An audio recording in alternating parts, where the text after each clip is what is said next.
a dream I know. Deep up my feelings for you. Watch. Hello reality viewers, welcome back again to Reality Latest Gist. For this channel, now reality news now we dey drop for here, and we dey talk am as e be. And now every day we dey drop videos. We dey also dey react to every videos wey come our way. If today na the first time we say you dey come across our channel, you are highly welcome. Thank you very much for stopping by. And if you are returning subscribers, God bless you for always coming back to watch our videos. My dear viewers, make we watch this video to the end. Drop your opinion for the comment section. Like our videos and also share our videos if possible. Bye for now. Boy, Ejimako, thank you for your time with us today. It's my pleasure having you. Make I just start by asking this question. You don't see Nnamdi Kanu? Yes. First of all, for the benefit of the viewers, what I'm about to say will be best expressed in English than Pidgin, so I must apologize for that, because legal terms will be occurring here a lot today. Yes, I met him yesterday for almost 3 hours at the headquarters of the DSS in Abuja, and we had quite an interaction, private interaction initially, and later on he was interviewed by 3 DSS officers in my presence. I wanted to call it an interrogation, but they said no, it's an interview, during which they asked him routine questions, but most of the questions centered on his being the leader of the indigenous people of Biafra and the activities of that organization. So he answered the questions in a relaxed atmosphere, with bearing in mind his constitutional rights not to incriminate himself. Of course, some of the questions had background information that he considered incomplete, and he told the officers that he was not able to answer some of those questions because the information that they supplied to him was incomplete. So the interview went without incident, and at some point it was brought to a close. I think maybe there's going to be another interview to be scheduled, but I have not been informed of that yet. And you go there in that other interview, you go there with your client, Nnamdi Kanu, for those other interviews will go happen after today. Will you go? You go there with your client? Yes, I go there with her. Normally, his right to counsel has attached. So any further interview, whether it's called interview or interrogation, any interaction on the matter as to what he did or what he didn't do or the allegations can never occur without presence of counsel. If he does, he'll be tainted and it will be inadmissible in court. Okay, so before we talk more about this, you talk, say, aside from the interview your client Nnamdi Kanu gets with the DSS officers, you also get private interaction with them. Yes. Before we go into details on that, in as much as you can share with us, you feel describe to us when you see Nnamdi Kanu, how he be, what's is in state of mind? Well, his state of mind wasn't as sound as it should be. You know, if you listen to his broadcast, you would know that he's a historian. But when I was talking with him, he had trouble recalling the actual date he was abducted. It surprised me. So to jog his memory, I asked him how many nights he spent in Abuja before he was brought to court. He told me 2 nights. So he was brought to court on Tuesday, the 29th June. So we figured he must have been brought into the country on Sunday, the 27th. So when I mentioned that date, he said, sure, that's the date. But I took particular note of that. I also noticed that he had a visible injury on his right wrist. I asked him what it was. He said it was where they had chained him, put the chain on him, and chained him to the concrete floor in Nairobi, Kenya. And he has disappearing injury on the left wrist and an injury right here at the nape of the neck. So he related to me. I asked him what happened, and what happened, much of it is now public knowledge. So what I'm doing is by way of adumbration, supplying more information. You could tell us more about what's happened, because you talk about You just mentioned Kenya, and Kenyan government don't come out to talk, say, they no arrest Nnamdi Kanu for Kenya. So tell us more about this. What happened is this. Mazi Nnamdi Kanu entered Kenya, I believe, on a certain date, right around April this year. I'm not sure. I'm trying to establish the actual date of entry. But I have documentation from a Kenyan hospital that placed him in Kenya as of 14th April this year, 14th May. So he entered Kenya. And what did he do for Kenya hospital? He went there because he had issues with his heart. He felt he wasn't well. So he went there, he was examined, and the diagnosis was hypertension and heart murmur. They made prescriptions for him, and my examination of the medical report indicated medications for heart and controlling blood pressure. So apparently he entered Kenya before the 14th May this year. So he had settled in at a location in Nairobi, a temporary location, and he entered with his passport. The biographic page of his passport was made available to me as of counsel, and the page bearing the stamp, the immigration stamp that admitted him to Kenya, was also made available to me. So I had irrebuttable evidence, independent of what he was going to tell me, that placed him in Kenya before the extraordinary rendition. So when that day, on the fateful day, that was on the, I believe on the 19th, yes, not believe, certain, 100%, he drove himself to the airport from his temporary location in Kenya. He drove to Jomo Kenyatta International and went into the garage, the underground garage, to pick up a visitor flying in from outside.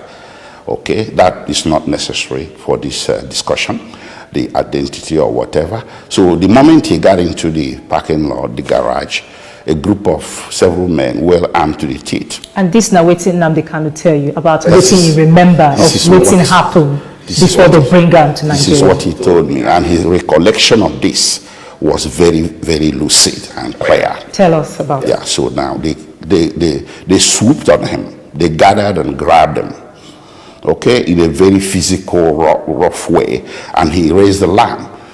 Luckily for him, there were a few people that were there, and the people wanted to intervene in terms of really very aggressive intervention, because to them, I asked him why they would consider making an aggressive intervention when something that seemed law enforcement was happening. He said perhaps they didn't believe it was normal. So the people that were abducting him told everybody to stay clear, that this person you're looking at is a Nigerian terrorist who assists the Al-Shabaab terrorists in Kenya. And apparently most of the people that wanted to intervene, the Good Samaritans, are Kenyans. And you know, Al-Shabaab has quite an extensive operation in Kenya, just like we have the Boko Haram here. So perhaps there's this emotional thing about it that they shouldn't be saving anybody that is linked to Al-Shabaab. He said in that moment of indecision and maybe reluctance to further intervene, they grabbed him, put him in their car, and left, and took him to a private residence, not an official detention facility, where they chained him to the floor for most of the 8 days he spent there, and they really tortured him, thinking he was Al-Shabaab. So he kept telling them he wasn't Al-Shabaab. He had nothing to do with Al-Shabaab. He kept telling them who he was. Who be these people? Well, I asked him who they are. He told me they are Kenyan security officials. I asked him why. He said the insignia, the courage, that he had arrived Kenya, so he had a bit knowledge of the terrain and how the law enforcement functions and the sort of things they wear, how, you know, that they were brazen with weapons openly. It couldn't have been private parties or, you know, some rogue agents doing that. He told me that the thing has a 100% degree of officialdom to it. So they took him to that location, and they were torturing him, and I'm sorry to say they really beat him a lot. So, but At some point when he was trying to explain himself, he told me he was blindfolded most of the time, chained to the floor, bare floor. And he told me that it looks like one of them decided to be a little bit intellectual about the whole thing and went out and maybe got some information, came back and said, hey, listen, he's not what we think he is. They lied to us. And that was when they disclosed to him that, listen, the real purpose of grabbing you was at the behest of the Nigerian government. Nigerian government hired us to grab you, to abduct you with that information that you are linked to Al-Shabaab. He said, okay, you gotta let me go. He said, no, no, no, no. We are committed already. We have to hand it over. But the Kenyan government don't clearly talk, say they don't get hand for this, and they don't arrest Nnamdi Kanu for the ground. And also the federal government never come out to talk anything about where your client, where they arrest your client from. Okay. Anyway, I have, you see, it's not going to be a question of he said, she said. I'm a lawyer. I operate on the basis of independent and credible evidence. The Kenyan High Commissioner might have sounded credible to the general public, but the information available to me can impeach every single word she uttered, including the denial that came from the home government. I have immigration stamp placing Nnamdi Kanu in Kenya just 2 months before his abduction. I have medical evidence placing him at a Kenyan hospital. Okay? And I have his own word. He's a man of sound mind. Then, fourthly, after the Guardian newspaper UK broke the news that Mazi Nnamdi Kanu's British passport was still in Kenya, the following day, Kenyan authorities raided that very location for the first time, from where he took off to the airport. So he connected the dots. And what's your client, Nnamdi Kanu, tell you about how they move him from Kenya, as you talk, say he tell you, to Nigeria? Yes. You see, he said on the fateful day, that was the 27th on Sunday, 27 June, they drove him in a car to Jomo Kenyatta International Airport, blindfolded him, and bundled him inside a private jet, like a Learjet. I asked him if it's a Boeing 777, so whatever, or Airbus, the big ships. He said no, it's a normal private jet that you often would see some people owning private jet, that kind of size. And he was the lone passenger in that jet, in that plane, and he didn't clear immigration. They drove him straight, on the tarmac, straight to the plane, and very close to the plane, and put him inside the plane with Nigerian security officials, and left about 12 noon in the afternoon, and landed Nigeria same day in the evening, around something after 4 or to 5. You talk about the fact, say, you don't see your client. You talk about his physical and mental state. Tell us more about his mental state. You talk, say, he seemed to be like, say, he seemed to forget things. No, that's not what I mean. What I meant is this, that he appears like somebody who has been mentally traumatized. So he's unwilling to talk about one or two things until you prompt him. Like when I prompted him about the date, that's the conclusion I drew. How many nights he spent in Abuja. Is he afraid? No, he's not. He's traumatized. He has trauma. He has mental trauma and physical trauma. And the trauma continues because the first night he spent in Nigeria, he told me, in that one he did in the presence of DSS officers, when they asked him if he has concerns, certain concerns. He said yes. The first night he was brought to the facility, they put him in a room with a small old mattress and left a very bright light on throughout the night. So he had sleep deprivation of the extreme order. It was the following day, perhaps, maybe someone decided it shouldn't be this way. So they put him in a better place. So the trauma continues in terms of his being held incommunicado. He's not allowed to have contact, like you will expect of a detention facility, except with his visitors. And Up to this moment, his visitors have only been lawyers. So, how long it take for them to allow you and your other lawyers? Well, I've been trying to see him since Friday. I thought I was going to succeed on Tuesday. I didn't. So eventually I succeeded yesterday. So when I raised a bit of mild objection, the officers told me that it was a matter of inconvenience for them. No contact with family members? Not yet. I made requests for that yesterday. Make we talk about the trial we go begin again on the 26th of July. Yes. How prepared Nnamdi for that trial? Well, we are, but there's not going to be any trial. There's going to be trial within trial. What happened to Nnamdi Kanu is, by legal definition, worldwide legal definition, what is called extraordinary rendition. It's a state crime. It's a crime by the state. If a private individual abducts or violently and illegally seizes another individual, it's called kidnapping, and is a very, in some jurisdictions, is a capital offense. When state does it, it's called extraordinary rendition. That's what happened. So if you rendered or you renditioned a fugitive or a suspect, you have lost jurisdiction to try that suspect because you committed an international crime. You broke your own laws. You broke the laws of the third state from which territory you renditioned that individual. And you broke the laws of the second state of nationality of that individual. That is what is playing out here, because we have three divergent but also compliant jurisdictions. The three jurisdictions here, Nigeria, Kenya, and UK, their laws prohibit extraordinary rendition. The only legal pathway to grabbing a suspect from one jurisdiction to another for for UK, for Kenya and Nigeria is through extradition. It has a process.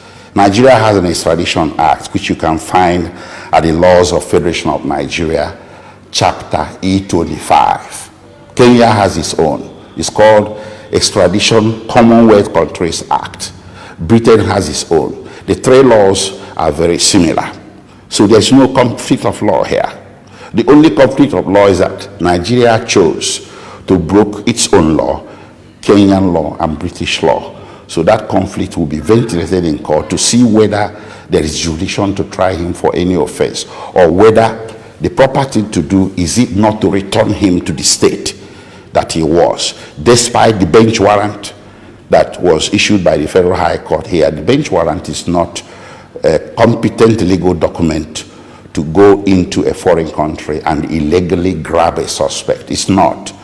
It should have become one if Nigerian authorities had submitted the process to extradition proceedings in Kenya and succeeded in the final analysis in getting a warrant or order of extradition. It would have been okay. So the first issue before the court here is not to try Nnamdi for any criminal offense, but to have a trial within trial, because extradition is, of course, is an act of forcible abduction, so it's considered torture under the Torture Convention. And Britain has case authorities where it has asserted extraterritorial jurisdiction, what is otherwise known as universal jurisdiction, to indict and try and imprison those that engaged in such conduct. And if Nigeria was lucky that this didn't occur on British soil, if it did, we would have had a throwback to 1984 when Nigeria tried it and failed. This one they failed because it was on British soil. They created a man named Diko, and they were caught at the airport. It was the same thing. The only thing that differs Diko from Nnamdi Kanu is that Kanu wasn't created, and he was kidnapped in a third state. Diko was kidnapped, created. At the airport, British authorities got suspicious and the whole thing unraveled. 17 men were arrested, 4 were in prison for between 6 to 8 years and deported when they were out of jail. Britain broke diplomatic relations with Nigeria for 2 years. They expelled the Nigerian ambassador, the High Commissioner, and some diplomatic staff found complicit in that grievous crime. And it was a whole lot of noise internationally. And Nigeria's subsequent request, formal request, meritorious request for extradition of Diko and the others, other Nigerians wanted who were in UK, were summarily denied by Britain.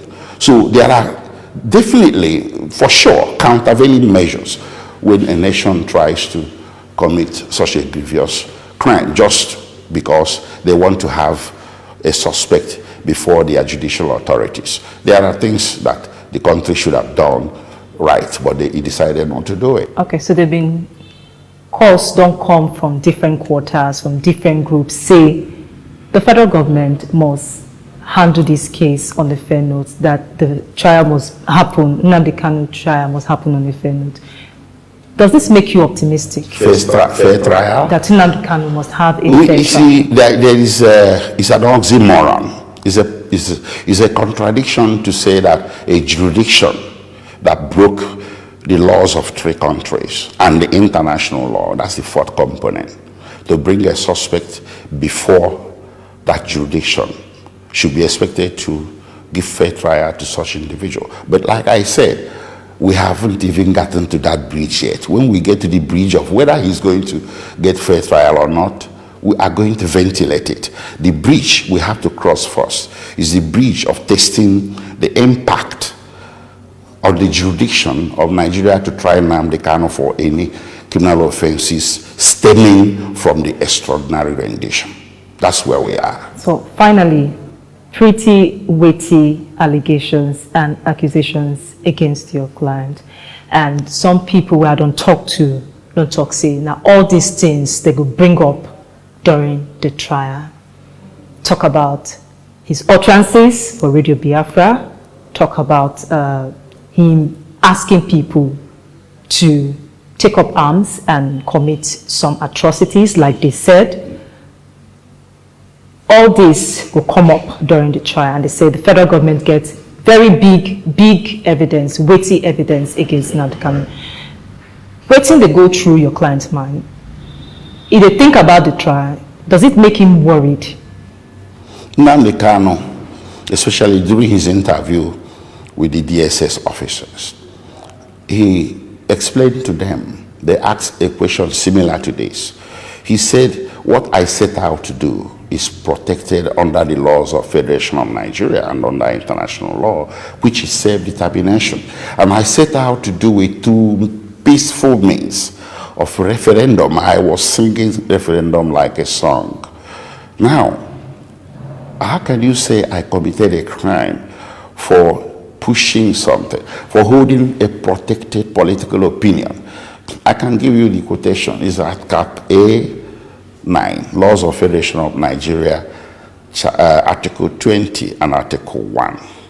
It's Nigerian law. But I'm wondering if maybe the Attorney General is not yet aware of it, or it hasn't been brought to his attention. So he has what lawyers call an affirmative defense, that he hasn't committed any offense by virtue of Section 36, subsection 12 of Nigerian Constitution, which stated clearly that no Nigerian can be tried and convicted for any offense that is not written down in a written law. Self-determination, asking for self-determination or referendum is not an offense. Even asking to secede is not an offense. It's not an offense to ask to secede, because they frame the charge in terms of you, Nnamdi Kanu, committed an offense because you ask that you said you are going to secede. So that question really is self-explanatory from the way he put it. So in legalese, he has no case to answer on that. It's a legal issue. But again, we have the other part of it. He who asserts must prove. In criminal law, we say you cannot convict any man unless you prove your case beyond reasonable doubt. If federal government feels it has quantum evidence to convict him, it's their case. The burden is on them to do that. After they have done that, we now mount our defense. Barry.